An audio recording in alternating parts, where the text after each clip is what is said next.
Hey everybody, it's Jason Blaha here, and it's time for my client Garrett's vlogs. And Garrett, as usual, had a good week. Most of my clients have good weeks. The only exceptions we see are people with either stress management issues or nutrition problems.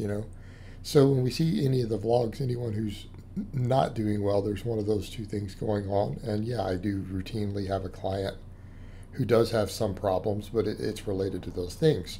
So, of course, he was a little unhappy with the bench. He's like, the 7 reps with that felt heavy today.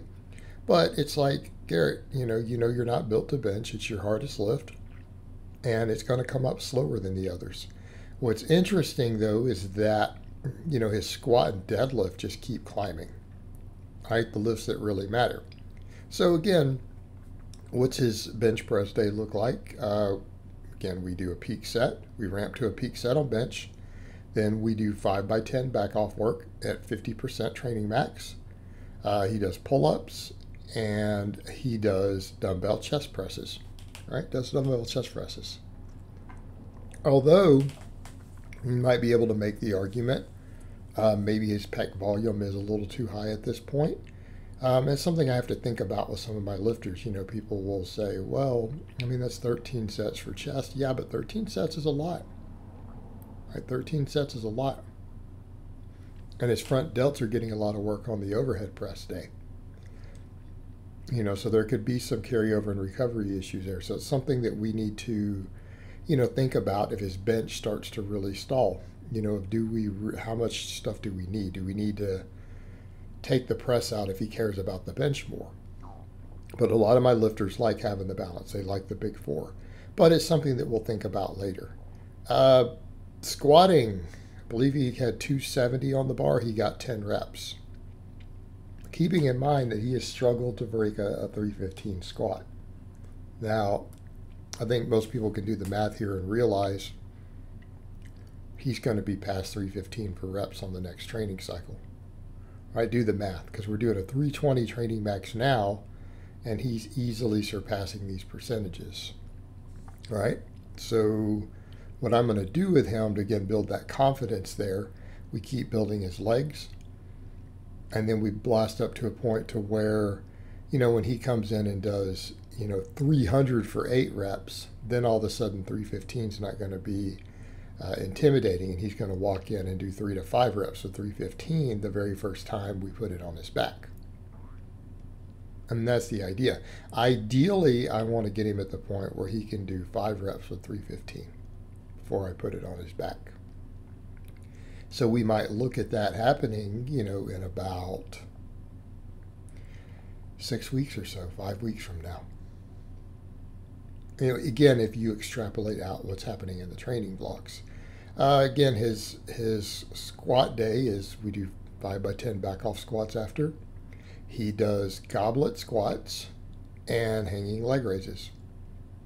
And to me, this is high volume. I get some people, and this shows how much people don't understand training volume. I get some people who will look at that and go, well, it doesn't seem like that much volume. That's a huge amount of volume on a leg day. Hey, that's a huge amount of volume. You shouldn't need volumes higher than that to get to a 500-pound squat. You really shouldn't. Okay. Overhead press. He got 8 reps with whatever this is, 140, 150. You guys can run his training maxes versus the percentages, but all good.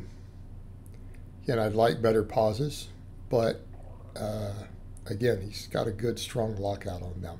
And it's, again, probably largely due to the fact that we've been doing all that extra tricep work throwing in. It's probably really helping his lockout strength up there at the top. Plus, he has good shoulder mobility up top, unlike me, which seems to be my bone structure gets in the way. So he doesn't have these problems, right? And he's got great shoulder health. So we can get away with doing all this. All right, so after that, we do back off work that way. Then we do pull-ups. Then we do plate front raises and then triceps, right? Which, again, is I like the plate front raise. You don't see a lot of my clients doing it, but I like it. But again, look at the training volumes here. This is very, very high volume. This is very high volume, for the shoulder and tricep work.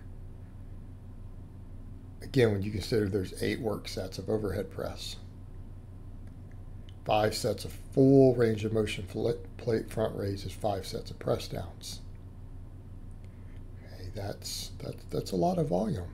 And he's an intermediate, so as I've said before, a lot of times my advanced lifters do less volume than my intermediates.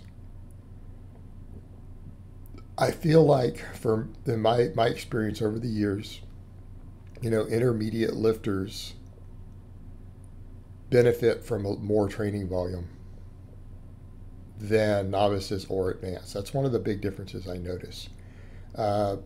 Novices they can't create much volume anyway, so if you just do enough sets of the big lifts, technically their tonnages are low. And that you need a limited amount to get them big and strong quick. Intermediates are when we really need to start implementing more accessory work and supplemental work to really drive that hypertrophy further beyond the basic lifts, right? But what ends up happening is people get advanced, they can't handle the tonnage of trying to do the same reps and sets anymore. Those percentages go down, like we keep the percentages much lower on rep work. We have to really watch volumes a lot more once someone has a really big strength base. And I define for most advanced people, yeah, you could use charts. You can use charts, that's fine. But, if you can bench 300, squat 400, deadlift 500, you're definitely advanced. And advanced in the sense that your tonnages are going to start going up. And then you go higher than that, you start getting guys who can squat 500 plus, pull 600 plus. The tonnages they're capable of generating set to set is so high that we actually have to start limiting sets quite a bit just to keep them from overtraining and overreaching, right? But in Garrett's case, he's at that sweet spot to where I have his training volumes very high. And he's making great progress. Right? His training volumes are very high. By the way, he got 10 reps on the deadlifts. 10 reps on the deadlifts, and I'm trying to think how much weight that was. Let me scroll down and check while I'm talking to you guys. That was 340 for 10. Now, keeping in mind, not that long ago, he couldn't quite pull 400 yet, which he's now done. But 340 for 10, I mean, we're doing good there. Like I said, he'll pull 500 this year. And then, of course, we finish up with just hanging leg raises after that. All right, guys, but that's really all I have to say on that today. I hope it's been informative, and I will talk to you guys next time.